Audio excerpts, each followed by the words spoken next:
Bien, buenos días de nuevo. Bueno, como ha dicho Kiko antes, para mí es un privilegio coordinar esta segunda mesa, que en este caso tiene que ver con la prevención e intervención en el ámbito de la reforma de menores. La anterior hemos hablado de la protección, ahora vamos a centrarnos más en el tema de reforma. Para ello tenemos a tres profesionales estupendas que tienen mucho que contarnos en este ámbito y luego pues podremos abrir un interesante, espero, debate sobre lo que se va a tratar aquí, ¿no? Vamos a comenzar presentándoos a Clara Isabel Cano Placer. Ella es funcionaria del Cuerpo Técnico Superior de Instituciones Penitenciarias. Entre su haber ha tenido, no sé si el privilegio o no, de dirigir el Centro Zambrana de Valladolid. Privilegio. Y ahora trabaja como jefa del Servicio de Protección y Prevención y de Reinserción de la Infancia de Castilla y León, que está ubicado en la Consejería de Familia y Servicios Sociales. Por tanto, es la jefa de todo lo que tiene que ver con los sistemas de reforma de menores en lo que es la ejecución más allá de lo que sean las decisiones judiciales. Ella nos va a hablar sobre lo que es la intervención con los menores en conflicto con la ley y teniendo en cuenta lo que son los factores de riesgo y de protección a esta población. Te damos la palabra, te agradecemos que estés con nosotros y después iremos presentando a los demás. Le cambio el sitio porque nos han dicho que antes de empezar había que jugar a la silla.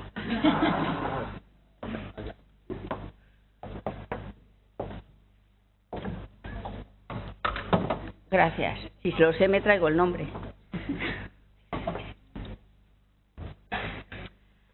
Bueno, en primer lugar, buenos días.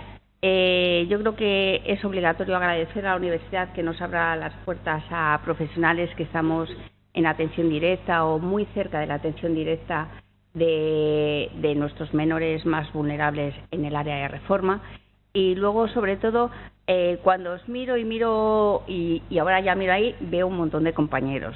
Gracias por venir, a vosotros, a los que también sois compañeros, y he visto un montón de gente que está aquí que ya hemos compartido vida, que eso quiere decir que nuestros caminos en algún momento, por algo, pues se han unido para trabajar por estos menores.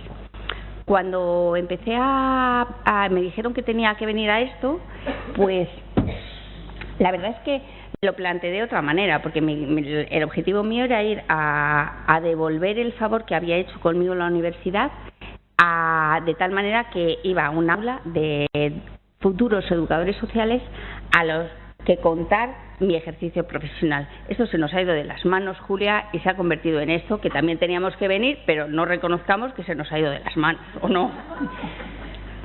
Bueno, cuando yo, como tengo 10 minutos, tú por si acaso me paso, me avisas, porque yo lo que he intentado es poner en algo muy visual, que tengáis en cuenta, como 15 píldoras para que vosotros empecéis a conocer, los que no lo conozcáis, el mundo de la reforma, ¿no?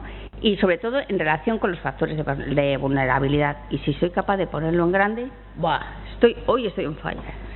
Bueno, en primer lugar, yo solo voy a hablar de los factores de riesgo y de protección en menores en conflicto con la ley. Pero antes de eso, tengo que contextualizar un poco el servicio en el que yo estoy trabajando, ¿no? El Servicio de Prevención y Reinserción Social es el que antes se conocía como el Servicio de Infractores, que era un nombre que todo el mundo conocía, y en este siempre pregunta ¿a qué te dedicas? Pues a eso. Luego, ¿qué os tenía que contar? Pues que realmente la Ley Orgánica 5/2000, que es la reguladora de responsabilidad penal del menor, es la que atribuye a todas las comunidades autónomas y a Ceuta y a Melilla que la ejecución de las medidas adoptadas por las jueces de menores corresponde a esta comunidad autónoma, a esta y a cada una la suya. Y luego el Estatuto de Autonomía de Castilla y León pues nos atribuye la competencia exclusiva en esta materia a esta comunidad.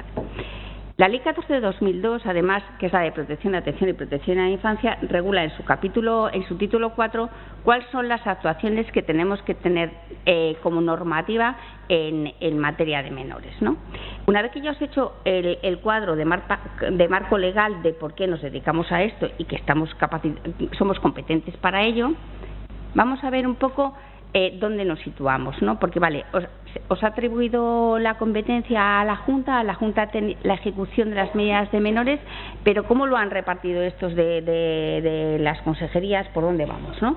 Pues dentro de la Consejería de Familia e Igualdad de Oportunidades, en ella está la Gerencia de Servicios Sociales, hay una dirección general que es la Dirección General de Familias, Infancia y Atención a la Diversidad, y de ella depende la Dirección Técnica de Infancia.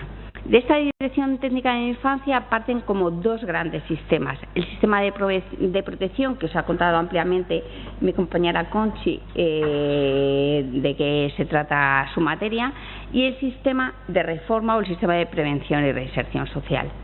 ¿Por qué os digo esto? Porque parece que dependen de familia, pero son realidades muy diferentes. Es decir, la parte de protección y la parte de reforma tiene poco que ver, salvo el sujeto objeto de intervención. Es decir, sigue siendo el infante el nexo común, que por eso hay muchas cosas más que nos unen, que nos separan. Pero es verdad que la intervención se toma desde una perspectiva diferencial. Igual que en el sistema de protección es la atención integral y el programa integral de atención al menor, en reforma tenemos un principio de atención mínima. Es decir, solo por la cuestión del fallo de sentencia y la ejecución de la condena es lo que nos habilita para poder trabajar en esos aspectos. En todos los demás no. Con lo cual, cuando los profesionales vienen de protección o de otras áreas vienen a reforma, claro, la estructura mental que tienen es cómo podemos abarcar el programa de intervención de todo el área del chico. Y yo les digo, no, tú limítate a lo que te dice el juzgado, que es lo único que ejecutamos. Eso es complicado de entender, pero es decir, es así, reformas, porque en lo demás, los sujetos infantes, y no tan infantes, que los míos también no son infantes, tienen derecho a decidir no trabajar en ello. Y tú tienes que respetarlo, porque no hay nada que te avale a ti para poder intervenir en ese área. Me encanta que la fiscal me diga que sí, así es, porque no estoy tan equivocada. Vale. ¿Cómo trabajamos desde el Servicio de Protección y de Reinserción Social? Pues trabajamos a través de las agencias territoriales, por medio de las unidades de intervención educativa, que hay una en cada una de las provincias, compañeras aquí de la unidad andan por aquí. Luego tenemos, además, trabajamos desde los centros propios donde los chicos tienen que estar ingresados por el tipo de medida que cumplen. Hay medidas en centros específicos porque hay medida privativa de libertad, y luego hay otros centros donde ingresan pero que no es privativa de libertad. Por ejemplo, los centros donde se cumplen sobre todo convivencias en un grupo educativo. Están los centros de día, y aquí tengo también yo aquí otra compañera, o sea que hoy estoy rodeada de gente que trabajamos en lo mismo. Qué bien, ¿no? Lo han hecho, ¿no? Y luego están los centros específicos que trabajamos es decir, son todos centros específicos porque son centros para trabajar con menores infractores, pero hay unos que son propios de la Junta y otros que son colaboradores, que por medio de convenios trabajamos con diferentes entidades para poder llegar a ellos, y que estas entidades están altamente especializadas y formadas en lo que es trabajar con estos menores, que son los nuestros. ¿Qué tipos de casos trabajamos? Para que tengáis un poco el dibujo. Pues trabajamos principalmente expedientes judiciales con los juzgados, fiscalías o fuerzas y cuerpos de seguridad del Estado. Cuando le detienen y llegan a nuestro centro y tenemos que decirle no, pasárselo al fiscal, que tenemos 24 o 48 horas para regularizar ese internamiento, porque una de las peores cosas que se puede hacer en los centros de reforma es tener a un chico con una detención ilegal. Entonces esas cosas hay que trabajarlas muy mucho. Luego, los tipos de casos administrativos, que son actuaciones de seguimiento o de apoyo posmedida, que una vez que acaba la medida judicial, la Administración decide seguir al chaval trabajando con él, si él quiere, para que el chico no vuelva a reincidir, que ese es nuestro objetivo, que no vuelva.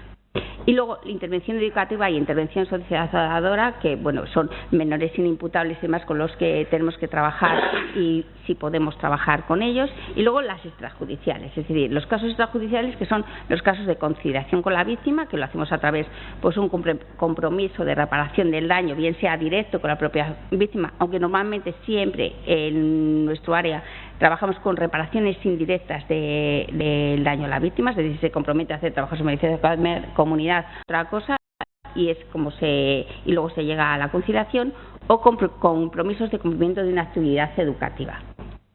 estos son un poco para que tuvierais, porque me dijeron, explica un poco en qué trabajáis, que yo creo que con este mapa os queda un poco. Estas son las estadísticas de condenados para que vierais un poco, pero no me voy a parar tanto el número porque yo creo que esto no es importante, los números, sino los sujetos. Y aunque lo había actualizado, que que venía aquí, dije, pues se lo voy a actualizar. Pero bueno, me quiero centrar sobre todo en las pinceladas en lo que es vulnerabilidad. Es decir, mi objetivo es saber, intentar daros pinceladas de cómo se concibe la vulnerabilidad en la parte de conflicto con la ley. La vulnerabilidad en general pues es la condición en virtud de la cual una persona puede sufrir algún daño. Este ya puede ser físico, emocional, así a nivel general, ¿no?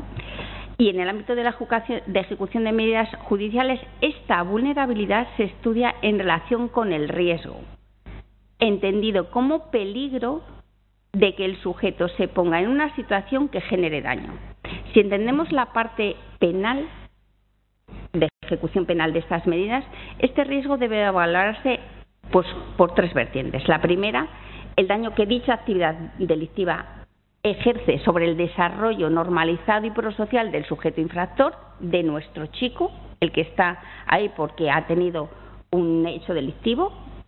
El daño que dicha actividad delictiva ha causado en la víctima, es decir, en Reforma nunca nos podemos olvidar de las víctimas, tienen que situarse en el primer lugar en la visión en la que le tenemos que hacer al infractor ver el daño que ha causado para que reconduzca y no vuelva a haber nuevas víctimas. Y luego el daño que puede seguir causando en el menor infractor en sí mismo o en nuevas potenciales víctimas en caso de reincidencia. Es decir, nosotros ya trabajamos con principios de prevención selectiva, es decir, o prevención indicada. La prevención general sería antes de que cometan el hecho delictivo. Una vez que le han cometido, nosotros tenemos que trabajar con el objetivo de reducir al máximo las posibilidades de que vuelva a reincidir. Primero, para que no le toque como infractor ese mundo delincuencial en el que vuelve a cometer el hecho delictivo y sobre todo para que no haya nuevas víctimas potenciales, ¿vale?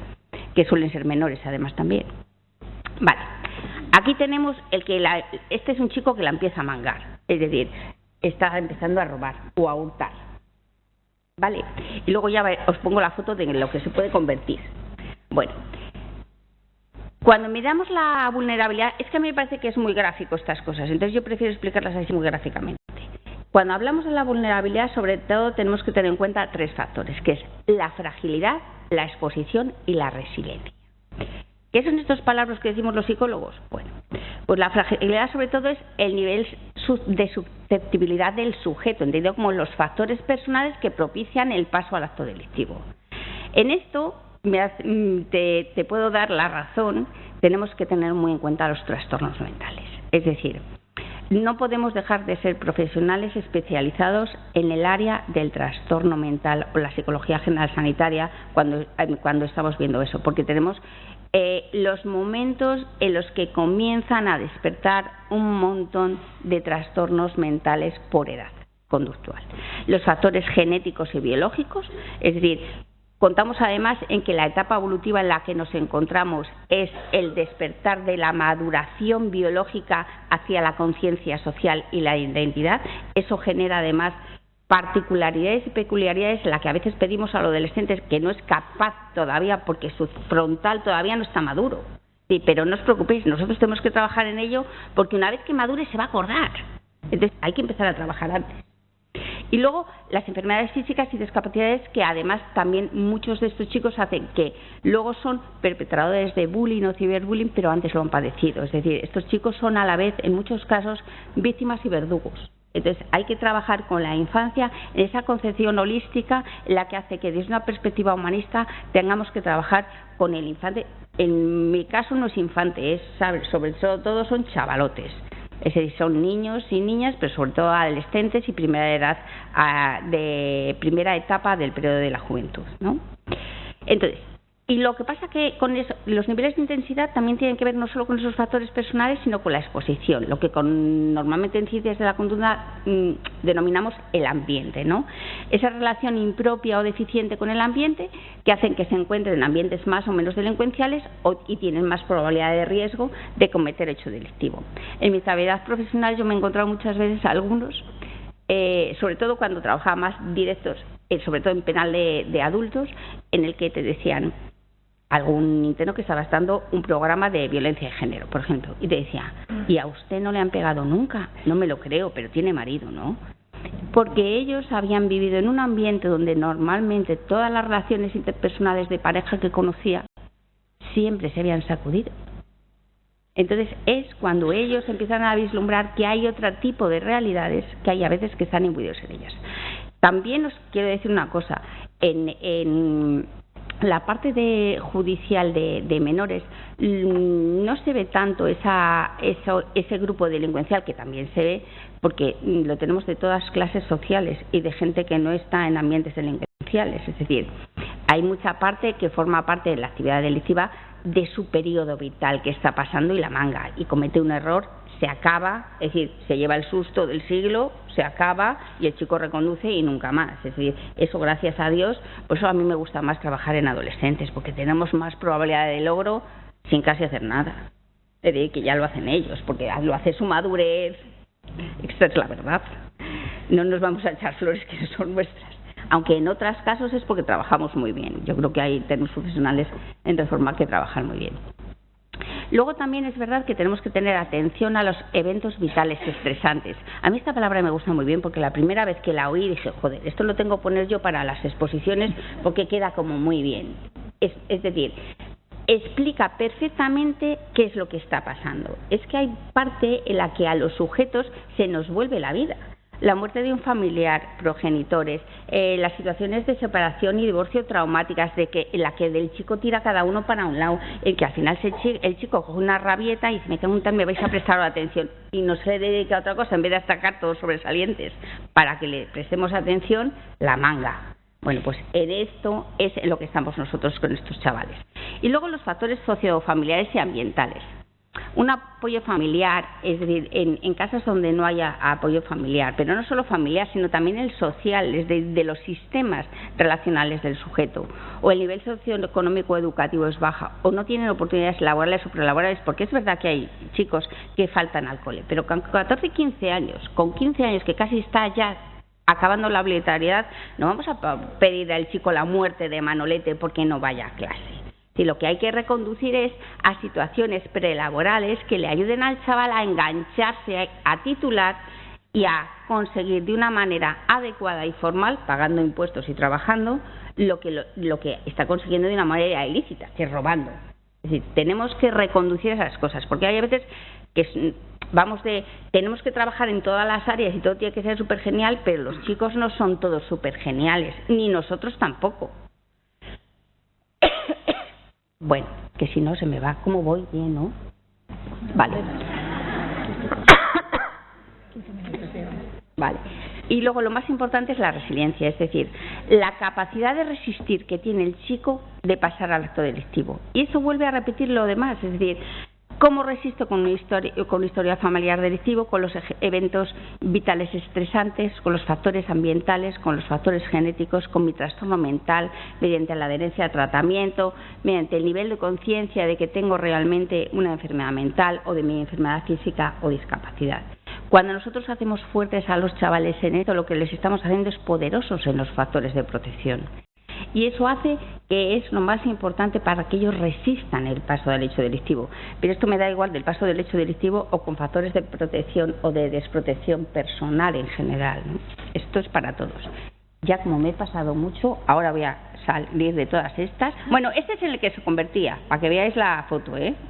Es decir, cuando la bestialidad delictiva o la gravedad del hecho delictivo o la profesionalización hace que de ese niño que empezó así se convierta en nosotros. Pues nosotros tenemos que trabajar en esto, en estos indicadores de vulnerabilidad para que el chaval no se me ponga al altifaz.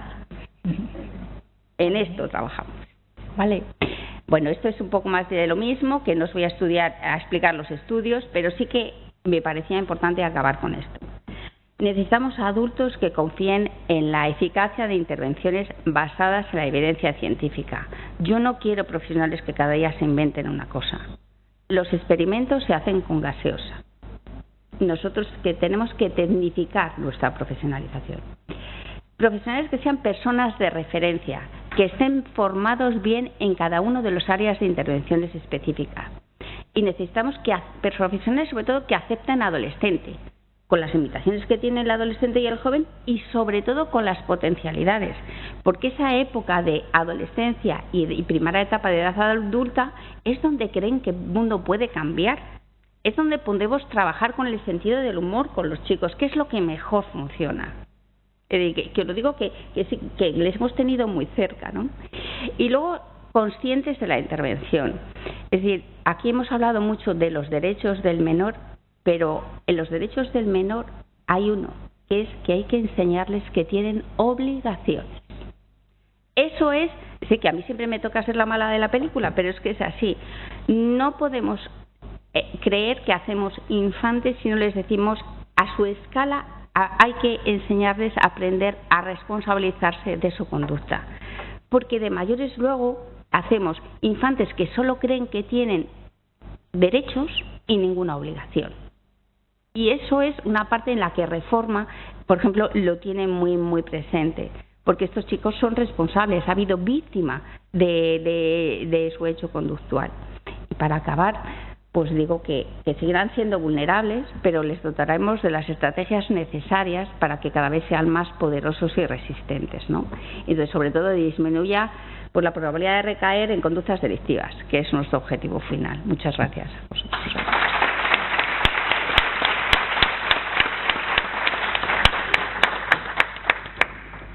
Bien, muchas gracias.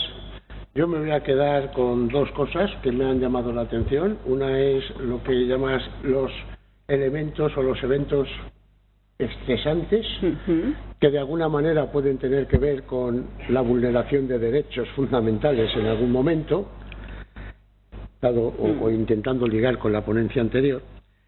Y otra es esta última que planteas, ¿no? Que si anteriormente se ha hablado solo de derechos, ahora tenemos que unir también las obligaciones del menor. Y es en ese equilibrio donde tiene que estar la atención, vamos a decir punitiva si se quiere, pero fundamentalmente educativa. De los menores. También una parte penal tiene, también pero tendrá que haber, pero donde de alguna manera lo que tenemos es que primar la intervención educativa, ¿no? Y la prevención, que es sumamente importante en este contexto. Entonces, en esa línea, pues vamos a dar la palabra a Consuelo de Jesús Vizcaíno, que es fiscal de la Fiscalía Provincial de Valladolid y desde el año 2022 lleva la Fiscalía de Menores de Valladolid. Y ella nos va a hablar sobre lo que es la actuación del Ministerio Fiscal en los procesos de reforma de menores. Entonces, dentro de esa labor de la Fiscalía, destacando lo que son las situaciones de vulnerabilidad de los menores. Consuelo, muchas gracias y tienes la palabra. Pues muchas gracias. Lo primero, agradeceros a todos vuestra presencia aquí y también a la organización y muy especialmente a Julia por haberme invitado a venir a esta jornada, porque me parece importante la presencia de la Fiscalía de Menores en foros como este, porque se abre una vía de comunicación directa entre la Fiscalía y la comunidad universitaria y un foro de debate que me parece que puede ser muy enriquecedor para todos. Yo, por supuesto, pienso aprender muchas cosas hoy en esta mesa redonda. Yo vengo efectivamente a hablaros de la función del Ministerio Fiscal en la reforma de menores y debemos empezar preguntándonos qué es hoy en España la reforma de menores. Pues bien, cuando hablamos de reforma de menores estamos hablando en nuestro sistema jurídico actual exclusivamente de derecho penal juvenil. Esto es importante porque supone, frente a épocas pasadas, que nuestro sistema de reforma solo entra en juego cuando el menor ha cometido un delito y así se declara en sentencia firme después de un juicio con todas las garantías que son las mismas que tiene el investigado adulto o mayor de edad en el derecho penal de adultos. En consecuencia, la reforma penal en nuestro ordenamiento jurídico es el derecho penal que se aplica a los menores de edad. Ahora bien, debemos tener en cuenta que no puede aplicarse a todos los menores de edad, sino solo se aplica a aquellos menores de 18 años que hayan cumplido ya los 14 años cuando cometen el delito. Los que cometen el delito siendo menores de 14 años no incurren en responsabilidad penal y no se les puede abrir un proceso penal. En consecuencia, no se le aplica ninguna medida penal. Esto no significa que si un menor de 14 años comete un delito no tenga consecuencias jurídicas. En estos casos, el fiscal de menores, por mandato del artículo 3 de la Ley Orgánica de Responsabilidad Penal del Menor, debe ponerlo en conocimiento de la entidad pública que tiene encomendada la protección de menores en el correspondiente territorio, que en nuestro caso es la Gerencia Territorial de Servicios Sociales de la provincia que corresponda de Castilla y León, para que inicie un procedimiento que no es un procedimiento sancionador, sino dirigido a examinar el entorno familiar y social del menor y sus circunstancias personales, porque se entiende que si el menor de 14 años ha cometido, aunque no tenga responsabilidad penal, algo ha fallado en su educación y en su entorno, y se lleva a cabo entonces una actuación administrativa dirigida a superar las carencias que se adviertan y facilitar al menor la asistencia educativa, psicológica o social que precise. Siempre en este caso, a diferencia de lo que ocurre con las medidas de intervención educativa que se imponen en sentencia, que el menor y su familia lo acepten. Es, por lo tanto, en este caso, voluntario llevar a cabo estas intervenciones.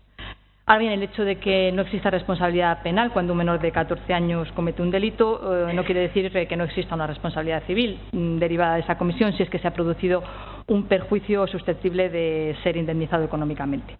Pero esta responsabilidad civil, que recae no solo sobre el menor, sino también porque no suelen tener patrimonio ninguno sobre sus padres, tutores o guardadores, no se puede reclamar en el proceso penal porque, como hemos dicho, no se abre, pero sí se puede reclamar por el perjudicado ante la jurisdicción civil conforme a los artículos 1902 y siguientes del Código Civil. Cuando un menor de edad comete un delito, como decimos ya siempre que sea mayor de 14 y menor hasta los 17, claro, entra en juego la actuación de la jurisdicción de menores, es decir, de la Fiscalía de Menores y del Juzgado de Menores. ¿Y qué delitos pueden cometer los menores de edad? Pues, en teoría, los mismos que pueden cometer los adultos, al menos teóricamente. Los que os imaginéis: lesiones, daños, robos, hurtos. Es decir, los que están previstos o tipificados en el Código Penal y en las leyes penales especiales. Nuestra reforma penal no tiene en esta materia objetiva peculiaridades. Lo que sí que hay cuando el delito se comete por un menor de edad es, como veremos, consecuencias penales muy diferentes en cuanto al derecho respecto del derecho penal de adultos.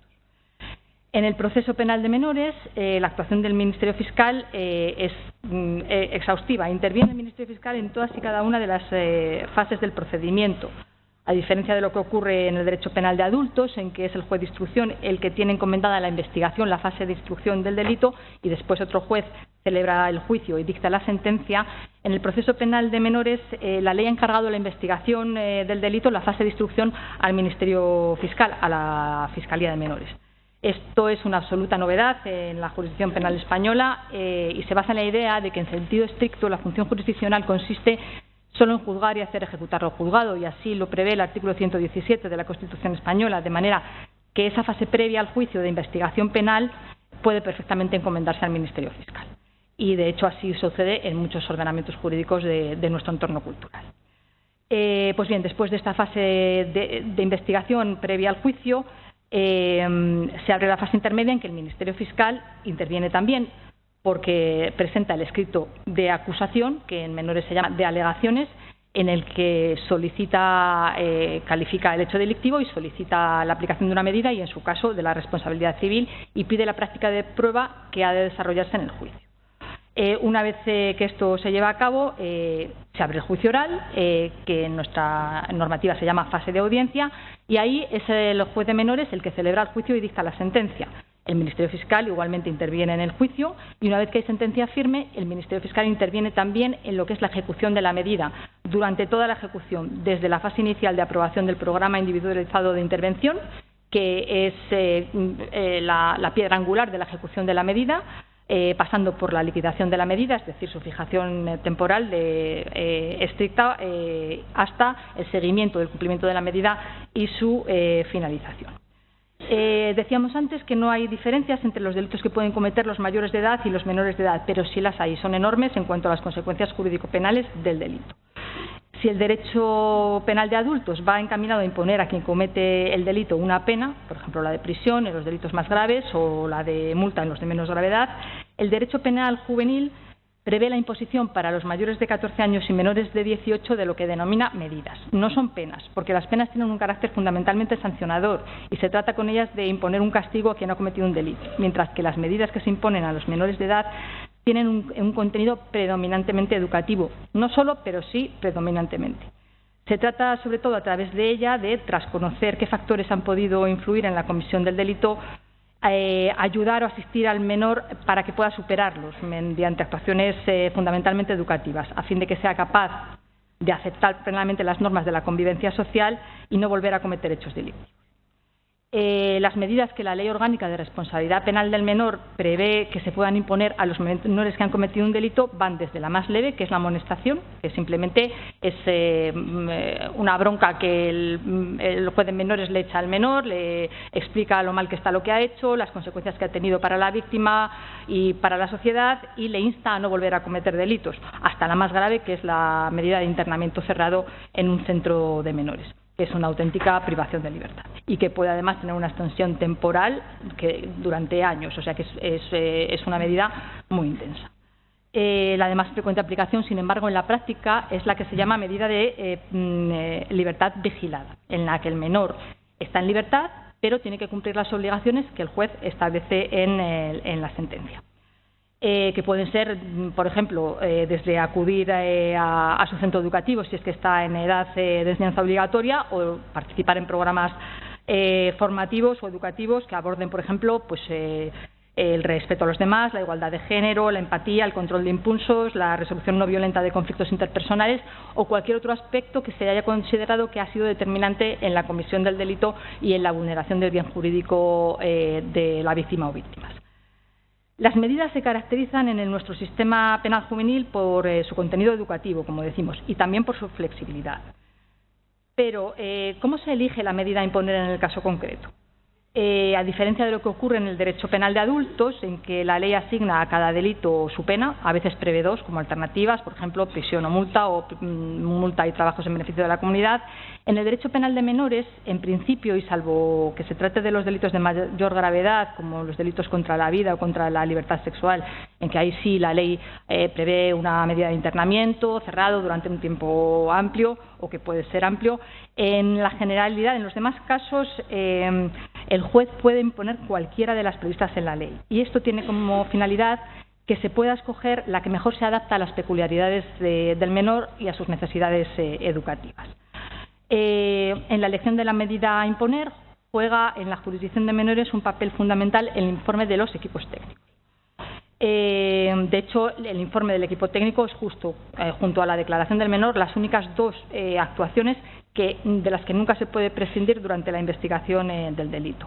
Los equipos técnicos de menores están integrados por psicólogos, educadores y trabajadores sociales que en su informe estudian y analizan al menor, su evolución, su entorno familiar, social y detectan las posibles carencias en su proceso de educación y de socialización. Y con toda esta información, que os aseguro que es mucha, propone la medida que considera más idónea para ayudar al menor en su proceso de socialización.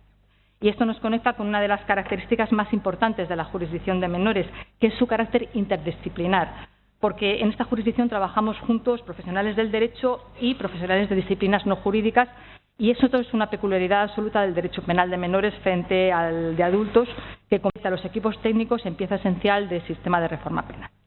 Y quiero terminar brevemente haciendo referencia al tema del menor infractor como sujeto vulnerable. Ya he hablado, Clara, un poco de esto, pero es muy visible en nuestra jurisdicción. Las especialidades del derecho penal juvenil frente al derecho penal de adultos se fundamentan en las peculiares características físicas y psicológicas de los menores frente a los mayores de edad. Los mayores de edad, salvo que padezcan algún trastorno o alguna anomalía mental, se considera que tienen capacidad para distinguir lo que está bien y lo que no, y tienen capacidad para elegir entre actuar correctamente o hacer lo que no es correcto. Es decir, se considera que pueden elegir libremente entre cometer el delito y no cometerlo. Pues bien, los menores de edad, entre 14 y 17 años, aunque sabemos que tienen la primera capacidad, la que se llama capacidad cognitiva, plenamente desarrollada, la de distinguir lo que está bien y lo que está mal, lo que está permitido y lo que está prohibido, no tienen la segunda capacidad descrita, la capacidad que se llama volitiva, totalmente desarrollada, porque tienen un menor control de sus impulsos. lo que tiene que ver con un desarrollo orgánico no completado y con su menor capacidad de previsión de las consecuencias de sus actos, derivada de su escasa experiencia vital. Esta menor capacidad de control de impulsos que tienen los menores de edad es la que fundamenta que tengan un tratamiento penal especial. Esta menor capacidad ya les convierte de por sí en personas que, al ser personas en formación sin experiencia vital, son personas vulnerables o más vulnerables que cualquier adulto, porque cuentan con menos recursos o herramientas en su toma de decisiones y en sus relaciones sociales y con menos capacidad de autoprotección a la hora de afrontar situaciones de riesgo. Sin duda, la minoría de edad da lugar a uno de los grupos más relevantes de personas vulnerables de nuestra sociedad. Pero es que además es muy frecuente en la jurisdicción de menores que nos encontremos con menores infractores que presentan notables carencias en el ámbito familiar o educativo o relacional o incluso trastornos de conducta, enfermedades mentales, muchas veces incipientes y todavía no plenamente diagnosticadas, abuso de tóxicos, dependencia a dispositivos tecnológicos y un largo etcétera. Y en estos casos, lógicamente, su vulnerabilidad pues, se multiplica. La vulnerabilidad del menor infractor está en la base de nuestro sistema de reforma penal, de manera que constituye su esencia. Las finalidades de asistencia y de protección del menor determinan que nuestro derecho penal juvenil conforme un auténtico estatuto jurídico penal del menor infractor, convirtiéndolo en el absoluto protagonista de esta jurisdicción y en el centro de la misma.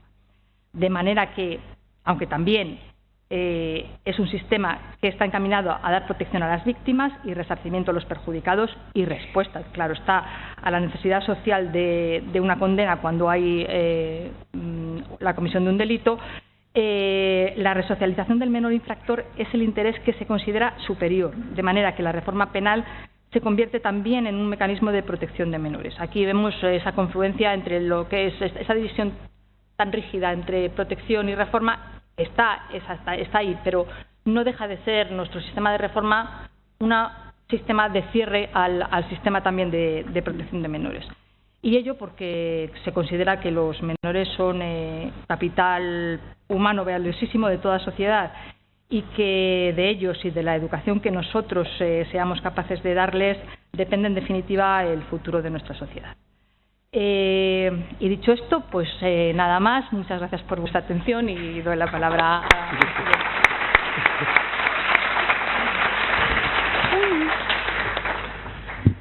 Muchas gracias. Bueno, vamos a quedarnos de tu intervención con un tema sumamente interesante que nos permite conectar con la ponencia de Clara, ¿no?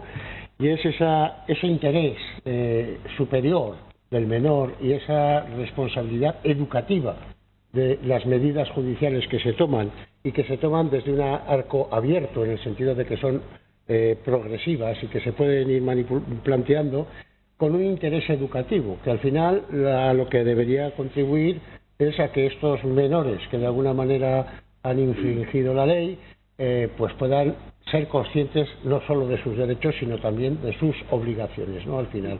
Y en ese sentido, pues yo creo que hay un perfecto complemento entre lo que hablamos de protección y de reforma, como bien dices, porque de alguna manera no dejan de ser las dos caras de una misma moneda, ¿no? Bien, vamos a finalizar las exposiciones previas con Aurea Sanz, que es la coordinadora del Centro de Día Al-Alba de la Fundación Juan Soñador. Ella es educadora y, bueno, pues tiene una amplísima experiencia en el trabajo con jóvenes y con niños, bueno, que supera los 25 años, si no recuerdo mal. Entonces tiene muchísimo que contarnos en el ámbito de la práctica con niños y jóvenes y le damos la palabra. Muchas gracias por tu presencia. Bueno, buenos días y en primer lugar muchísimas gracias a las personas que han organizado esta jornada y sobre todo a Julia por contar con la Fundación casi desde sus inicios. Y también a todos vosotros y vosotras que estáis aquí aguantando el chaparrón a estas horas después de mucha gente hablando. Entonces, gracias de verdad. Vengo en representación del Centro de Día Al-Alba, que como os he dicho es el primer proyecto que inició la Fundación Juan Soñador aquí en Valladolid en el año 2001 a raíz de la implantación de la Ley Orgánica 5/2000, reguladora de la responsabilidad penal del menor. A este centro acuden menores generalmente entre los 14 y 18 años para cumplir en medio abierto que es distinto de lo que estábamos hablando hasta ahora, una serie de medidas judiciales. En nuestro caso llevamos a cabo la asistencia a centro de día, que es también una de las más leves, las tareas socioeducativas, que están enfocadas a trabajar concretamente sobre el delito, la falta que han cometido los menores, y las libertades vigiladas, que en algunos casos pueden ser una medida cautelar, o sea, los chicos y chicas pueden venir independientemente de que aún no hayan tenido un juicio y no tengan una sentencia firme, y luego cuando llega el juicio pues se recalcula más o menos, ¿no? También pueden acudir a él menores de 14 años que, como hemos dicho, son inimputables, pero que son derivados desde la Fiscalía y que se acuerda con ellos y con la familia iniciar unas medidas de protección y realizar un programa específico en relación a la falta cometida. Y en todo ese trabajo trabajamos muy coordinadamente con la unidad de intervención educativa, que me han dicho que las mencione, con las que hablamos a diario y que me están acompañando aquí, mandándome mensajes ayer y demás. Y que es una suerte poder trabajar, lo que decíamos en la primera mesa, de manera coordinada, tanto con este equipo como con el resto de compañeros y compañeras de la Fundación, que tenemos la suerte de tener muchísimos proyectos que van desde un proyecto que yo creo que es vital de acompañamiento a familias con menores de 0 a 3 años, y ahí es donde empezaría la prevención de todo y sería lo ideal, hasta otros tipos de proyectos, sobre todo empleo, que sí que nos apoyamos mucho, porque muchos de los chicos y chicas que llegan al centro de día están desmotivados totalmente con la formación reglada, y hacemos mucho hincapié sobre todo en eso. Y el programa de empleo que tenemos en Juan Soñador es muy amplio y afortunadamente contamos con eso y con profesionales que se alejan un poco de lo que los chicos y chicas conocen en la educación formal. Bueno, en este foro, como ya sabéis, no cuento con mucho tiempo para explicar en detalle lo que hacemos en el proyecto, y tampoco sé si a estas horas os parecería interesante o oportuno. Así que he pensado en compartir con vosotros y vosotras algo que para mí y para mis compañeras y compañeros es esencial en el trabajo que realizamos cada día: la mirada desde la que trabajamos. La filosofía que sostiene todo lo que llevamos construyendo en la Fundación en los últimos 25 años, e incluso antes, como decía Vicente, porque algunos de nosotros llevamos bastante más tiempo trabajando en el voluntariado, como monitores de tiempo libre y demás. Porque al final, más allá de los programas, de las actividades que podemos llevar a cabo, de los recursos, creemos que lo que realmente marca la diferencia en nuestro trabajo diario es cómo miramos a las personas con las que intervenimos. Si cualquiera que fuera de este foro se pusiera a pensar cuando oye la palabra menor infractor, ¿qué creéis que es lo primero que les viene a esas personas en la cabeza? Probablemente conflicto, etiqueta, conducta, expediente, incluso a veces un titular de prensa, que a veces son muy contundentes y muy llamativos. Y eso es importante tenerlo en cuenta, claro, porque esa primera imagen condiciona mucho la intervención que después vamos a llevar a cabo con la persona que vamos a tener delante. Y ahora lo que os propongo es que intentemos cambiar el foco. Vamos a imaginarnos, como decía Elena al principio en su intervención, un chico o una chica de 16 años, digo 16 años porque suele ser la media más o menos de edad, que llega a nuestro centro de día. No viene dando palmas, no viene porque quiere, no viene porque ha tomado una decisión voluntaria, viene porque la Fiscalía, un juez, la Administración le obliga.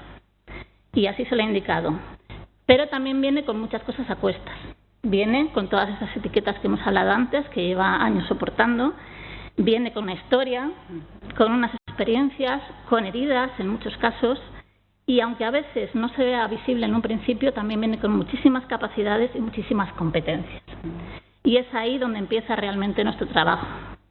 Nuestro principal reto como equipo educativo es hacer este pequeño cambio de mirada y ir más allá de la etiqueta para empezar a ver a la persona y valorar todas las potencialidades que esa persona tiene. Porque lo que nos encontramos en un principio son chicos y chicas que no tienen ninguna motivación por vernos la cara.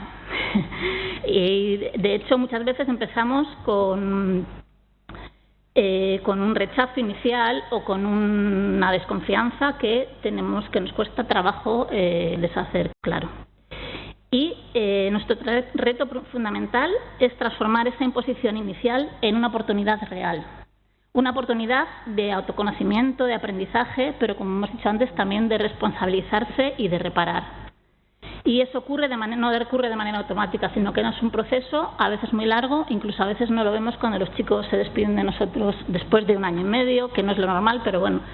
Y lo vemos después cuando les encontramos por la calle y nos dicen que están trabajando en este sitio, que vayamos a verlos, que tal. Entonces, ¿cómo hacemos esto, que es un poco complicado? Pues intentamos construir un espacio seguro, donde puedan parar, que es importante. A veces nos encontramos con chicos y chicas que dicen, es que tengo tantas cosas en la cabeza que no puedo pensar en otra cosa que lo que me está preocupando ahora. Los problemas en casa, con la pareja, con los amigos. Entonces necesitan parar. Ofrecerles un espacio seguro donde puedan pensar, entender lo que ha pasado y muchas veces entenderse a ellos y ellas mismas porque tienen un verdadero jaleo en la cabeza. Pero que también debe ser un espacio significativo, donde cada persona pueda sentirse acogida, reconocida, tratada con respeto, que es casi lo que más valoran ellos y ellas cuando salen, y con la posibilidad de empezar de nuevo. Y aquí está la gran pregunta, ¿cómo se hace todo esto? Tic-tac, tic-tac. Para nosotros, que es un poco la base de lo que voy a hablar ahora, tenemos 4 claves fundamentales en nuestro trabajo diario. La primera, el acompañamiento. Y cuando hablamos de acompañamiento, no hablamos solo de intervenir, de realizar actividades y desarrollar programas. Hablamos de estar de verdad, de sostener procesos que, aunque a veces son complicados, irregulares, incluso frustrantes, trabajamos mucho también con las frustraciones. Acompañar implica presencia, coherencia y compromiso. Implica no desaparecer cuando las cosas se complican, y creedme que a veces se complican bastante. Y, sobre todo, implica ayudarles a construir algo muy básico, pero muy dañado en la mayoría de las ocasiones, la confianza. La confianza en las personas, en las demás personas, pero sobre todo la confianza en sí mismos y en sí mismas. La segunda clave es el vínculo educativo. Y no siempre es fácil construirlo, porque, como os decía antes, muchas veces empezamos desde la total desconfianza. Aún así, apostamos por relaciones que nos importan, relaciones de calidad, relaciones donde hay una figura adulta que ejerce autoridad, eso no lo olvidemos, y estamos ahí diciendo, sois responsables de esto, tenéis que asumir vuestra responsabilidad. Pero una autoridad que se construye desde la cercanía, el respeto y la coherencia. Y también la acogida, a la que damos mucha importancia en nuestra fundación. Porque cuando un chico y una chica siente que hay alguien que realmente está ahí, para él o para ella, escuchando, sosteniendo, poniendo palabras a sus sentimientos y emociones, es cuando empieza a abrirse la posibilidad de cambio que tanto queremos en este mundo, ¿no?, de la reforma. La tercera clave tiene que ver con algo que a veces parece contradictorio, pero que para nosotros es inseparable: afecto y límites. El afecto conecta, genera vínculo, hace que la otra persona baje un poco la guardia y empiece a confiar. Pero sin límites claros, este vínculo no se sostiene. Los límites conectan, dan seguridad, aportan un marco, ayudan a entender hasta dónde sí puedo llegar y hasta dónde no. Y muchas de estas personas con las que trabajamos nunca han tenido ese equilibrio cerca. Por eso nuestro trabajo es ofrecer ambas cosas a la vez, límites y afecto, con firmeza pero con cuidado también. Y es precisamente en ese equilibrio donde los jóvenes y las jóvenes encuentran el espacio para poder reorganizarse, reflexionar y avanzar. Y la cuarta clave, que ya ha salido antes, creo que alguna de ellas también había salido, es el protagonismo. Para nosotros es fundamental que cada joven se sienta parte activa de su proceso. No trabajamos para ellos o para ellas, trabajamos con ellos y con ellas. Esto implica ceder espacio, callarnos a veces, es verdad, darles voz y también permitir que se equivoquen, que a veces nos cuesta mucho, porque equivocarse forma parte del aprendizaje. Todos lo sabemos, en el mundo educativo es algo que se dice mucho. Y cuando un chico o una chica empieza a tomar decisiones, a asumir consecuencias y responsabilidades, a reconocerse capaz, que es lo que más les cuesta, empieza a dejar de verse como alguien a quien le pasan cosas, que generalmente les pasan muchísimas cosas, para empezar a verse como alguien que puede hacer cosas con su vida. Y aquí ocurre algo muy importante. Dejan de verse solo como una etiqueta y empiezan a verse como personas con posibilidades, y en ese momento es cuando el proceso y nuestro trabajo empieza a tener un sentido profundo. Para terminar, que yo soy muy de cumplir normas y me ha dicho Julia que 10 minutos y creo que eran 9, me gustaría quedarme con una idea sencilla. Nuestro trabajo como educadores y educadoras, os lo digo también a vosotras que estáis en formación, no va solo de intervenir con personas ni de acompañarlas, sino que va de mirar de otra manera. Va de sostener procesos que no siempre son rápidos ni lineales, que a veces implican retrocesos, dudas y mucha incertidumbre. Pero también procesos, es verdad, que cuando se dan las condiciones adecuadas son profundamente transformadores.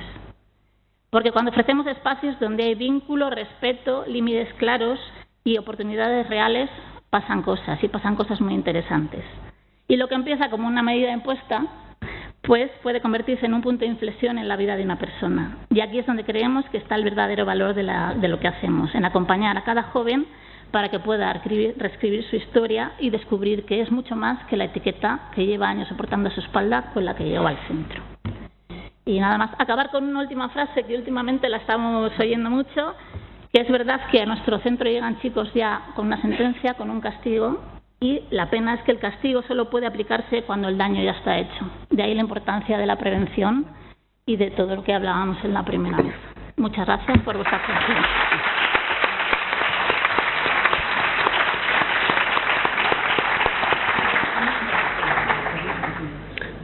Bien, pues muchas gracias, Aurea. Y nada, destacar de esta intervención algo importantísimo que de alguna manera se empezó a plantear con la primera ponencia de esta mañana, cuando se hablaba del interés superior del menor, ¿no? Y se hablaba de cómo miramos las cosas, de cómo planteamos los procesos, ¿no? Pero si queremos hacer una especie de conclusiones generales de lo que yo he ido captando de la mesa, hay varias cuestiones muy importantes aquí, ¿no? Una tiene que ver con la prevención, efectivamente. Yo siempre lo he dicho y algunos me lo habéis oído decir, ¿no? La mejor intervención que se puede hacer en materia de exclusión social, podemos hablar de menores o de lo que sea, es la que no se tiene que hacer. Porque eso significa que no hay exclusión social. Y por tanto, el tema de la prevención que ha salido es fundamental. La otra, evidentemente, es el carácter eminentemente educativo que deben tener las medidas, tanto de protección como de reforma, porque de lo que se trata es de que hagamos de los menores que tienen problemas, que sean menores que se conviertan en ciudadanos responsables.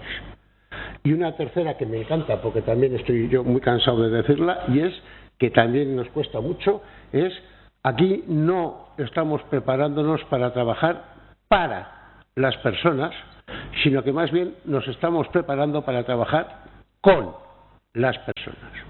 En ese sentido, yo os lanzo una pregunta para iniciar el debate, ¿no? Y es, bueno, ¿qué formación le pedimos a un educador, a una educadora, para hacer todo esto que de alguna manera estáis exponiendo? Os la hago así, abierta, para que... Yo te la devolvería, porque para eso eres profesor. Porque que lo sepa yo, si luego no lo doy, da igual.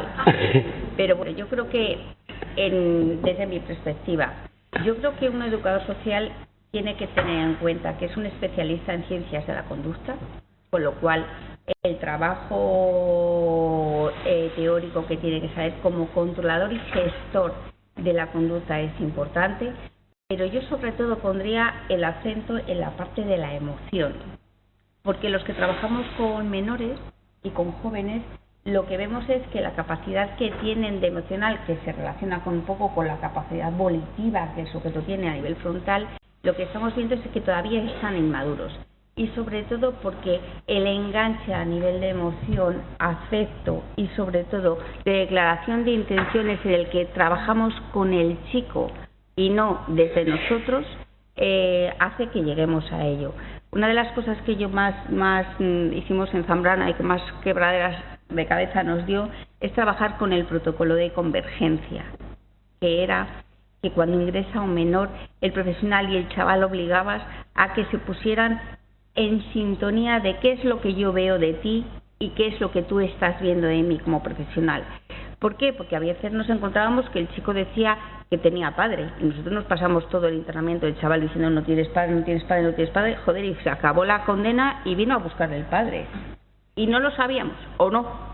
Y lo digo allí porque ya había gente que decir, hay que converger con el chico. Hay chicos que cuando vienen no tienen ni idea de en qué curso están. Es que hay que empezar a aclarar, vale, yo mis papeles dicen estos, pero tú no tienes ni idea de, vale, pues te lo voy a explicar, voy a saber. ¿Qué implica esto de que tienes 3 expedientes judiciales abiertos, no sabes muy bien en qué tipo de delito? Vale, pues es que es la hora en la que nos sentemos, reflexionemos y yo te diga qué es lo que tengo y tú lo entiendas. Y si te lo tengo que decir 10 veces para que seas capaz de entenderlo, es que ese es mi trabajo. Y lo más importante, es decir, el carácter de respeto y de afecto que tienen que tener los profesionales, tenéis que ser referentes personales, es decir, que esto no lo da el grado en educación social, ni el grado en trabajo social, ni el grado en psicología o a nivel de derecho, no, esto lo da el grado en persona que tenemos que tener. La parte de reforma, hay una cosa que es común a todos nosotros y es que nos apasiona este mundo, es decir, yo creo que eso somos capaces de verbalizarlo o se nos nota, ¿no? Porque sí creemos en ello, es decir, y a veces hemos sido referentes de cuando estábamos más en intervención directa y otras veces hemos sido malos referentes, es decir, nos hemos equivocado en nuestro trabajo, eso que en servicios sociales parece que no pasa nunca, es decir, si es que si ya está en servicios sociales tiene que salir, no perdonen, nosotros hacemos lo que podemos. Hay a veces que es complejo, es decir, los chicos que caen en nuestras manos son chicos a veces muy dañados, con mucho deterioro, que ya han sufrido ellos mucho y muy vulnerables, y que además vulneran a otros. Es decir, este es lo que nos da al adulto decir, ya es que este por lo menos se lo ha merecido. No perdona. Nuestros chicos merecen también la capacidad de afecto, de acogida y de reparación del daño que tienen todos los demás. Es verdad que han cometido un hecho delictivo, es verdad que ha habido víctima, pero es verdad que es un niño o un adolescente o un infante en el que tenemos que tener las estrategias para poder dárselas y que ellos salgan adelante. Es decir, yo creo que la mayoría de los profesionales que estamos aquí creemos en esto. Yo os pediría que tuvierais sobre todo pasión. Pues sí, yo creo también que lo más importante es la vocación. Los educadores tenéis que tener claro que vuestro papel es tan fundamental en la reforma de menores.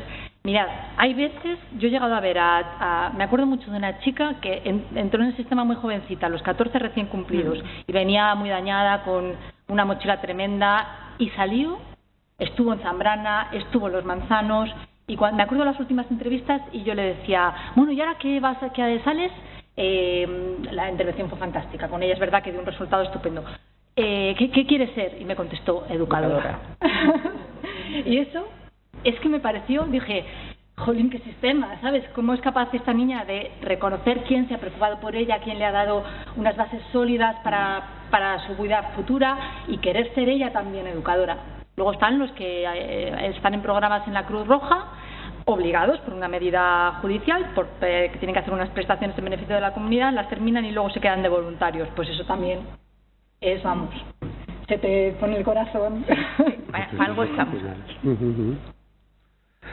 Y luego también no es una formación, pero también somos un poco enfermeros y enfermeras, un poco pintores a veces, artistas, curas, los que trabajáis en esto lo sabéis. Y a veces cuando nos formamos decimos, no, yo quiero trabajar de lo mío. Pues tened en cuenta que lo de la educación social, lo mío es un poco amplio. Eso es verdad. Vale, y otra pregunta que os iba a lanzar fundamentalmente a Consuelo, porque es la que puede darnos más información, es claro, hablamos de jóvenes o menores que cometen un delito, pero claro, cuando vamos a mirar las circunstancias de la comisión de ese delito, muchas veces nos encontramos con que ellos están vulnerando derechos, pero a su vez lo están haciendo porque tienen algunos de sus derechos vulnerados, vamos a decirlo así. Y entonces, ¿qué hacemos con eso? Porque claro, el problema es que muchas veces tenemos que resolver problemas de base para poder llegar a rehabilitar, vamos a decir, a alguien, ¿no? Sí, eso es muy complejo. Es muy complejo. Ahí son los equipos técnicos, lo que os decía antes, los que detectan esas circunstancias y proponen la actividad en concreto que conforma la medida. Hay medidas que permiten más tratar ese tipo de cosas y otras que menos. Por ejemplo, la convivencia en grupo educativo es una medida fantástica que además de trabajar con el menor, trabaja con la familia. Entonces permite como abarcar todos los ámbitos que se encuentran implicados en la comisión del delito. Otras no son tan aptas para eso. Y luego con la convivencia pues tenemos el problema de que hay muy pocas plazas, de que tenemos pocos centros y que es una medida que efectivamente es muy eficaz, pero las plazas son muy limitadas. Y eso es una cuestión puramente económica. Falta de medios, vaya otra vez. Vale, pues nada. Bueno, pues abrimos el debate si queréis a A ver si alguien quiere participar.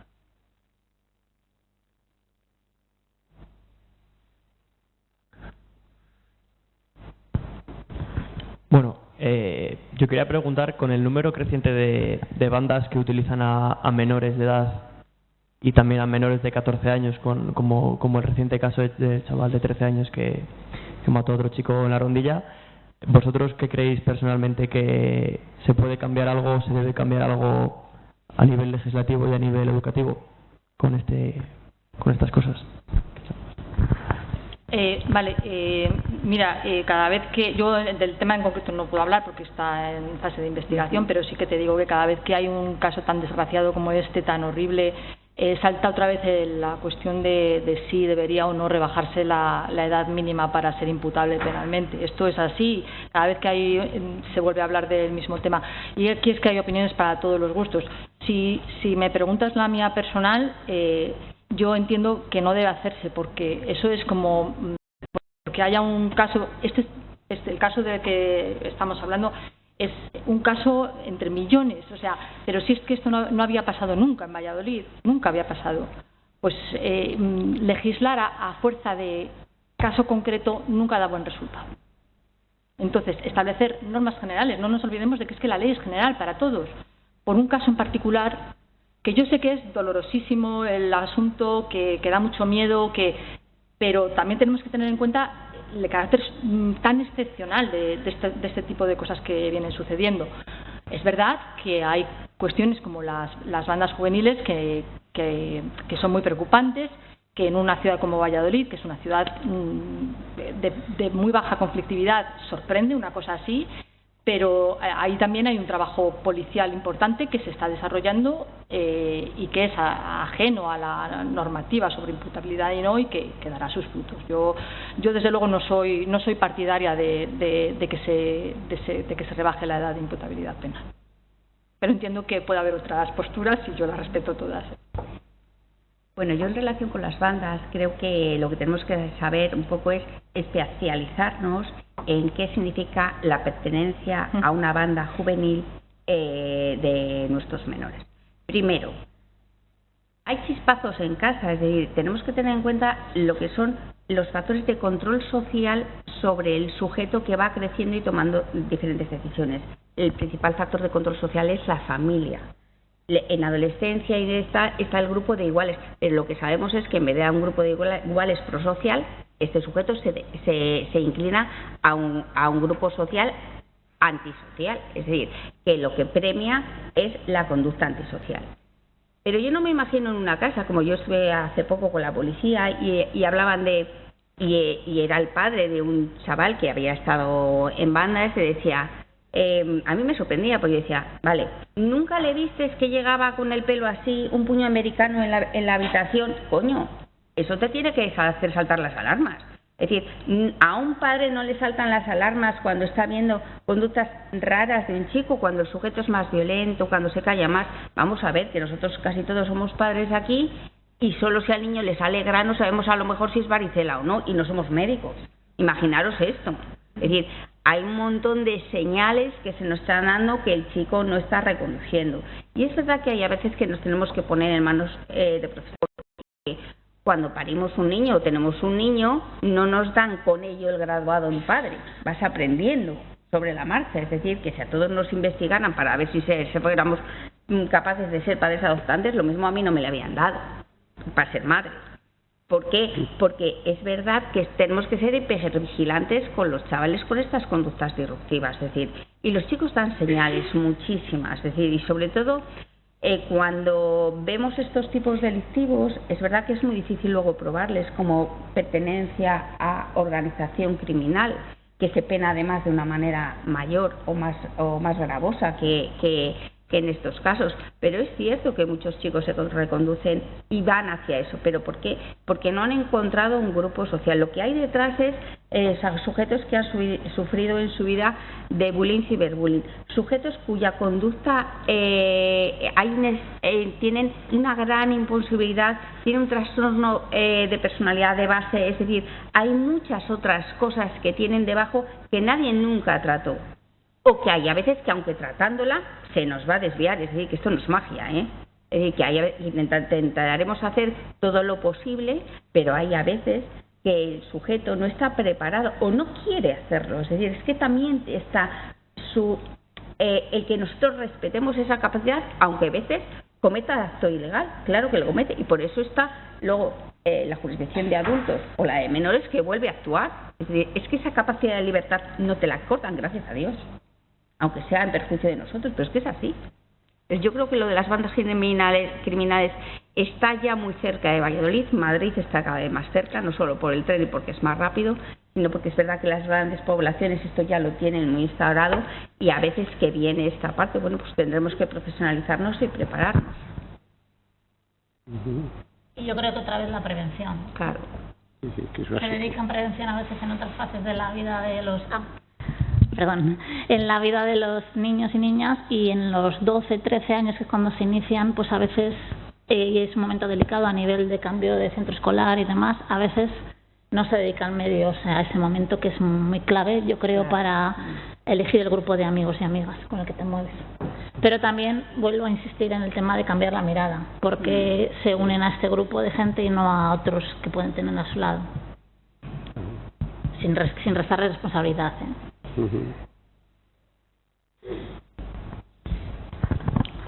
¿Alguien más?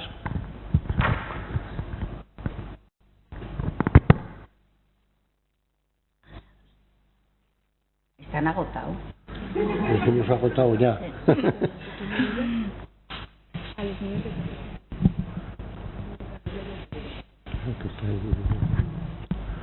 Buenos días, soy el profesor Francisco Ramos de la Universidad de Salamanca y había preparado una pregunta para la fiscal, pero visto cómo ha ido el tema ya me doy por satisfecho.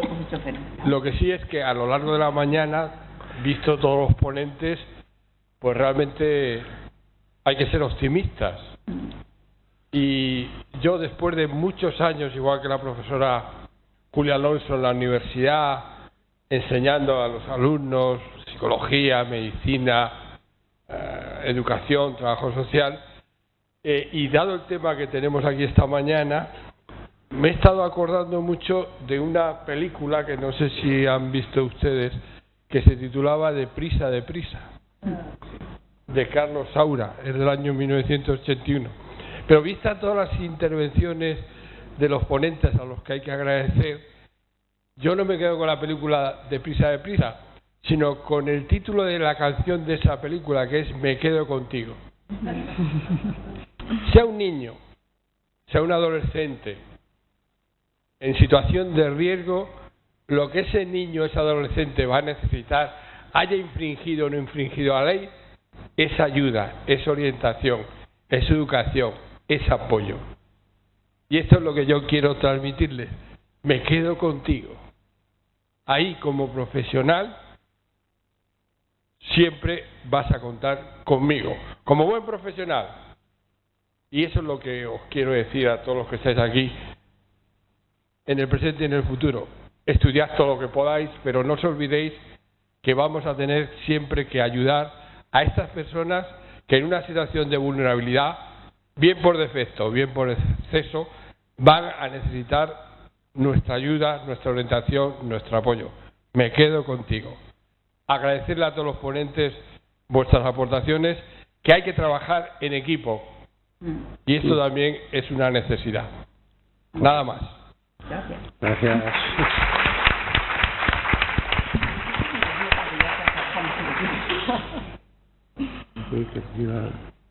Creo que quería participar, si no me recuerdo mal.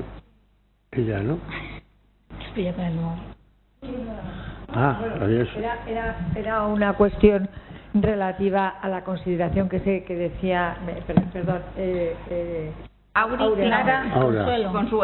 Consuelo, sobre la consideración de los adolescentes, que es una etapa de crisis, que su sistema nervioso, que su maduración cortical les está induciendo a cometer errores, y que efectivamente si sobrevivimos, todos hemos pasado por esas etapas y hemos tenido la suerte de sobrevivir o de poder estar en un entorno normalizado y atendidos, y hemos superado los retos que conlleva los propios cambios del ser humano.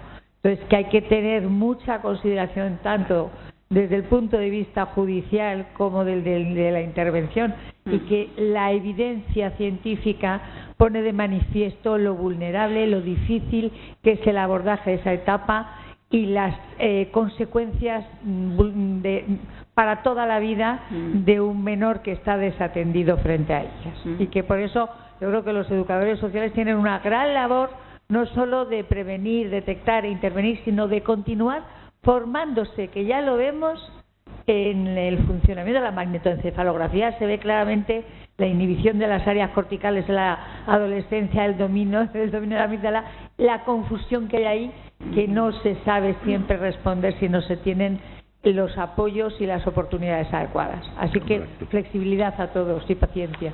A ver. Bien, ¿alguien más quiere intervenir? Yo. Bueno. ¿Yo? Era una duda que estábamos comentando aquí con... Bueno, no me voy a asustar. Con mi compañera. Los menores de 14 años no entrarían dentro de lo que es el sistema judicial. ¿Qué se haría con ellos en ese entonces? Pues... ¿por qué he dicho? Zambrana, cuando se dice que va a Zambrana. Bueno, verás, porque los menores de 14 años no, efectivamente están fuera del sistema penal, no pueden cometer delitos, o sea, los pueden cometer pero no se les puede juzgar. Y entonces entra en juego el sistema de protección, o sea, se pone en conocimiento de la unidad de intervención educativa que se pone en contacto con el menor y su familia y hace un seguimiento, ve si efectivamente necesita algún tipo de intervención. Y si la necesita se la ofrecen, pero es voluntaria, no es como la de las medidas judiciales que es impuesta. Ahora bien, lo de Zambrana es que Zambrana es un único centro, pero tiene como dos secciones, la de reforma y la de socialización. Y el centro de socialización Zambrana es un recurso de protección, no de reforma, aunque físicamente esté en el mismo lugar. ¿Vale? Y ahí, en socialización, sí pueden ir menores de 14 años, pero no están cumpliendo una medida judicial, están en el sistema de protección. Aunque es verdad que como están privados de libertad, también lo tiene que acordar un juez. Pero no es un juez penal, es un juez civil. ¿Vale? No tiene nada que ver, está fuera del sistema de reforma penal, aunque es verdad que da cierto equívoco porque está físicamente en el mismo sitio, pero es como si fueran dos centros diferentes, socialización y reforma. Y socialización es protección, no es reforma. Creo que te he contestado, ¿no? Sí, vale. ¿Se había por ahí?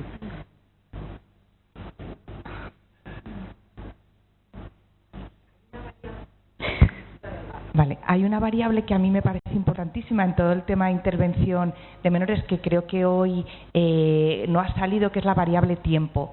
O sea, para los niños, unos meses, un año, es un periodo fundamental. Entonces, es verdad que la jurisdicción de menores, lo que quizás estamos viendo es que desde el hecho delictivo hasta que el menor tiene una medida judicial impuesta firme, ha pasado un año, año y medio. Eso también luego condiciona que los tiempos de intervención que a lo mejor tiene que hacer la medida tampoco coinciden con lo que el menor necesita, ¿no? Que igual está en el centro de día y justo en mitad del curso se tiene que marchar cuando lo ideal sería que estuviera más. Entonces, bueno, como poner encima de la mesa también esta variable tiempo que no ha salido, y también la pregunta es un poco cómo cada uno desde vuestra perspectiva en la que estáis creéis que esto podríamos tenerlo en cuenta, mejorar o añadir algo en las normas, que creo que miramos muchos factores de protección al menor y se nos olvida igual incluir eso, la rapidez, el tiempo. Pues no sé qué se... No, empieza tú, ya sigo yo. Efectivamente, una respuesta inmediata es fundamental en el sistema. De hecho, está pensado así, nuestro sistema está pensado así, porque, como bien dices, para un menor, un año es una vida. No es un año de mi vida, de su vida es como si hubieran pasado 20 años. Entonces, lo ideal sería una respuesta inmediata, claro que sí. ¿Dónde estamos otra vez? Con el problema de medios. Estamos otra vez con el problema de medios. No se puede trabajar más deprisa porque no hay más recursos. Ahí lo dejo. porque la jurisdicción de menores está completamente saturada, te lo puedo asegurar, y es que necesitamos más recursos. El problema es ese, no hay otro. Bueno, yo creo que uno de los principios de control conductual es que ante un hecho implique las consecuencias hacen que se cambie la conducta, es decir, y la inmediatez en ese paso al acto.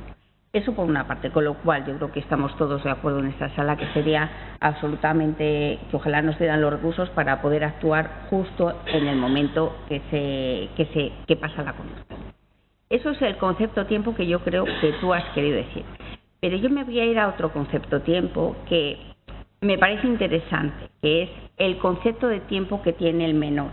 Es decir, yo cuando estaba en estudios penitenciarios, si te preguntaba sobre una relación de pareja estable, el sujeto que tenía delante me decía, pues sí, llevo 4 o 5 años. Nuestros chicos, cuando se lo dices sí, tengo una relación de pareja estable, 3 semanas.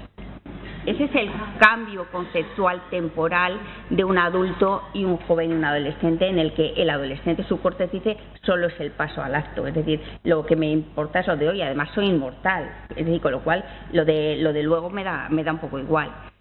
Eso es una cosa, y otra cosa es la temporalidad de las medidas.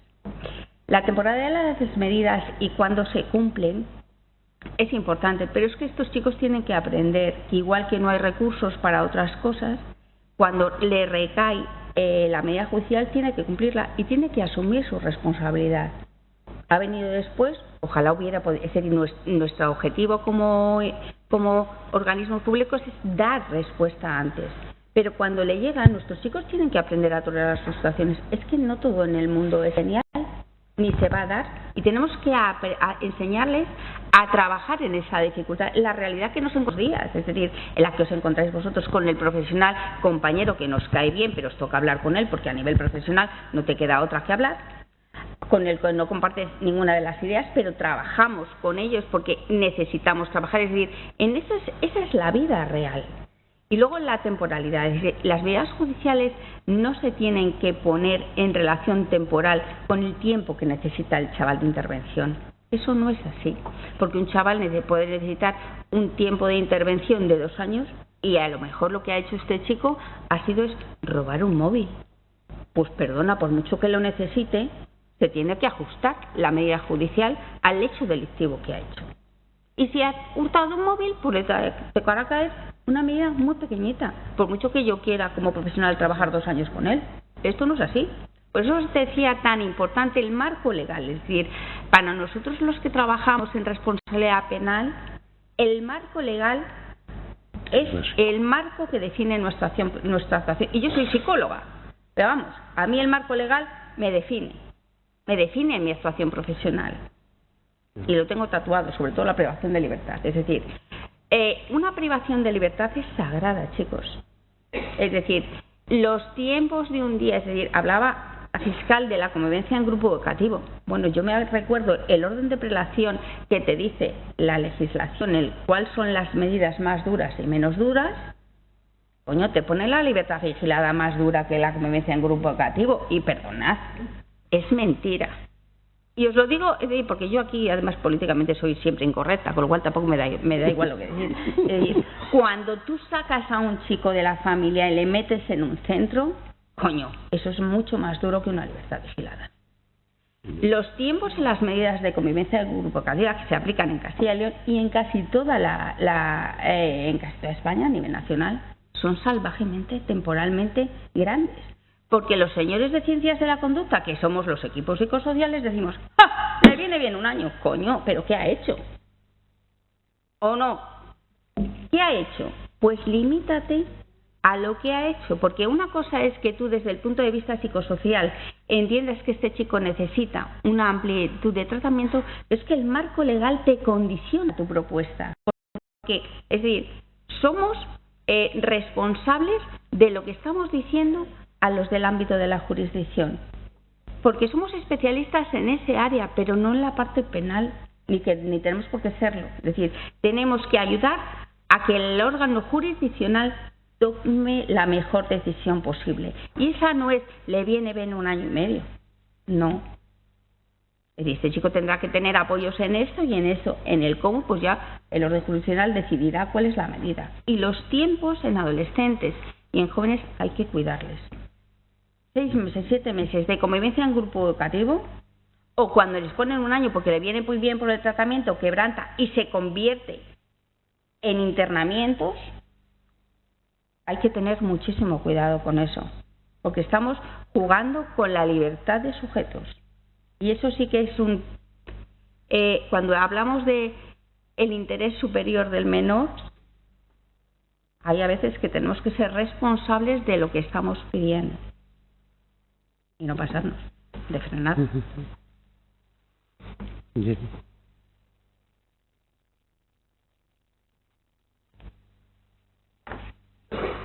Mire, quería hacer 2 preguntas, porque a lo mejor no lo he entendido bien. Ustedes reciben una medida judicial para aplicar a un menor. Si esa medida no se adapta según su criterio social, educativo y demás al caso que ustedes tienen delante, ¿ustedes pueden emitir un informe para adaptar esa medida judicial al caso concreto o no tienen libertad de acción o de decisión profesional?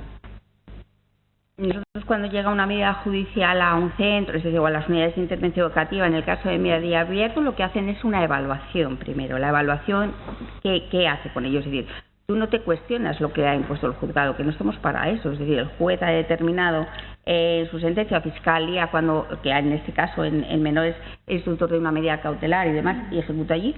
Tú ahí eso no te lo planteas. Tú lo que te planteas es una evaluación de los criterios de vulnerabilidad que tiene el sujeto en relación con la medida judicial que tiene por el hecho delictivo, y tú preparas una propuesta de intervención en cada una de las áreas. Y esto tiene que estar determinado por un análisis muy estricto de riesgo delictivo. Es decir, yo no voy a intervenir en un área que no implique riesgo. Es decir, había alguno que me decía, es que fuma, y yo no tengo en ningún lado que me diga que el que fuma mucho comete hecho delictivo, pues no tendré que intervenir en él.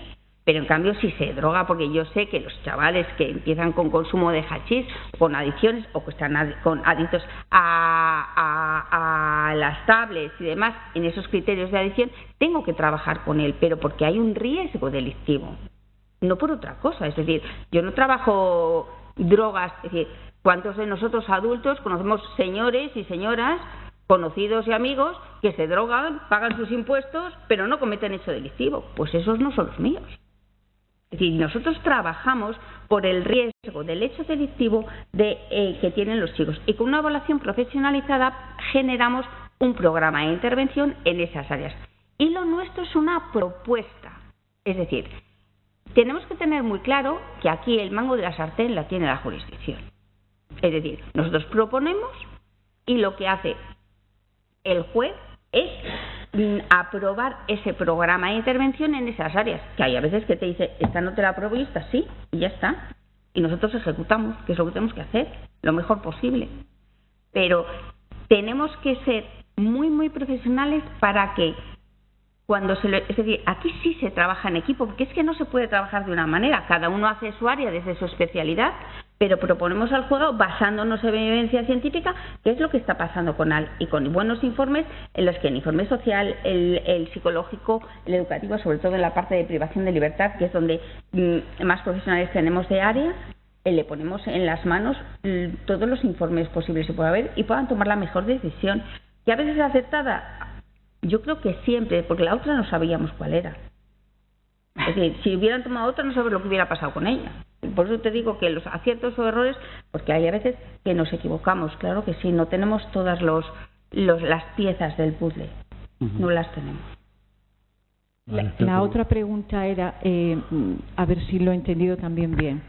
Cuando ustedes han hablado de los menores que reciben en un centro como Zambrana, como que había 2 tipos de menores, los que habían cometido algún tipo de infracción y los que no. El hecho de que convivan menores infractores... Voy a poner una filmina, a ver si la tengo aquí. Creía que te había traído una foto, pero no la he traído. Vamos a ver.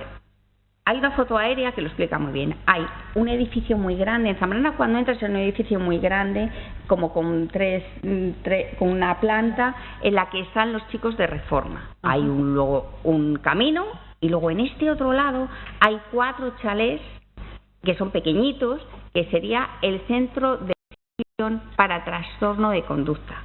Yo creo que antes, en la primera parte que habéis escuchado, en la parte de protección, habéis visto cómo los internamientos pueden ser internamientos psiquiátricos y pueden ser ingresos que un juez tiene que aprobarlos, que sería el de familia, porque es protección, para que ingresen a este centro. ¿Por qué tienen que hacerlo? Porque es una privación de derechos, es decir, igual que le privo de libertad para estar en ese centro de protección.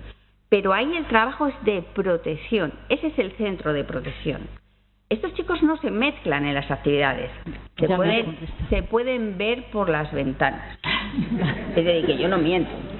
Incluso hemos tenido algunas veces realmente dramas. ¿Por qué? Porque tenemos un chaval con comisión de hecho delictivo que le han puesto además una prohibición de aproximación a la víctima, que está en protección. Eso ha pasado. Sí. Y hemos medido en qué unidad le tenemos. Solo no se puede escapar de la 4, es decir, tiene que estar en la 4 porque este chico que sale de ese hogar no puede esa distancia cortarla. Es decir, que hay a veces que luego la vida nos ha dado muchas vueltas, es decir, muchos revolcones. Pero que esto es así, es decir, los chicos de protección, además, los profesionales de protección son diferentes a los profesionales de Reforma en relación al componente educativo, no así al componente técnico. Es decir, los técnicos del área pública pueden trabajar con los dos áreas, tanto protección como Reforma. Y siempre hemos contado con especialistas que han sabido trabajar muy bien las dos áreas. Y eso también me gustaría decirlo. Gracias. Bueno, vamos a ir. Vale, yo vuelvo a repetir, y como soy muy pesado, vuelvo a reiterar un poco la idea que he planteado antes, porque he visto a lo largo de toda la jornada una queja en el tema de recursos, estamos saturados, a veces el tiempo, bueno, etcétera, etcétera. Yo, como he vivido la situación de ya hace más años, cuando estaba en activo, y ya he comentado que creo que se ha mejorado mucho en la legislación, en los mimbres, pero me da la sensación de que en el tema de recursos sigue estando igual que yo lo dejé, es decir, que hay estrés, falta de recursos, no se llega, el tiempo se alarga, etcétera, etcétera. Entonces yo reitero lo mismo. Lo triste de esto es que los vulnerables no votan, y si queremos que haya un funcionamiento mejor ante un problema tan complejo, debemos toda la sociedad, y por eso yo, además de dejar la idea de te acompaño, estoy contigo, cambiar la mirada, eso es muy importante, pero yo diría a toda esta gente joven, a toda esta nueva generación, que pongamos como prioridad, tanto como el cambio de mirada, el sensibilizar a los que tienen el poder para que miren, cambiar la mirada nuestra, pero que ellos miren este problema de otra manera para que lo doten de recursos. Y es una obligación de todos los educadores sociales y demás, a través de los primos, de hermanos, de amigos, de lo que sea, llegar a esas instancias.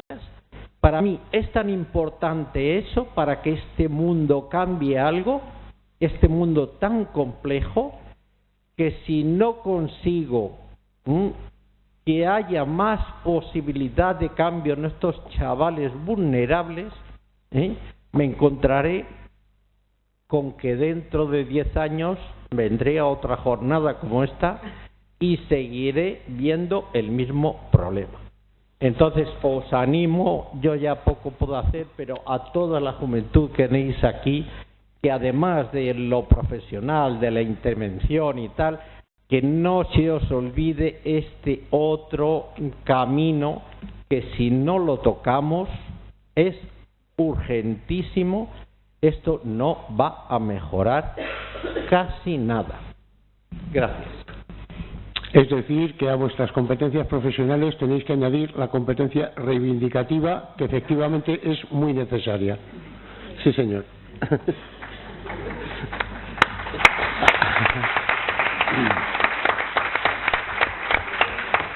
Bien, ¿alguien más quiere participar? Bien, pues es así. Yo creo que hemos tenido una interesantísima mesa en la que efectivamente, y complementándolo con la anterior, creo que hemos hecho un buen análisis de lo que es la intervención y los procedimientos para trabajar tanto los sistemas de protección como de reforma en la infancia vulnerable, ¿no? Creo que hemos dado un buen análisis de lo que es la vulnerabilidad, nos lo han dado los ponentes, a los que hay que agradecer su presencia, tanto a los actuales como a los que han participado en la primera mesa. Tenemos que agradecer a la profesora Julia Alonso su iniciativa para organizar esta jornada, que creo que ha sido sumamente interesante. Agradecer también a nuestros estudiantes que han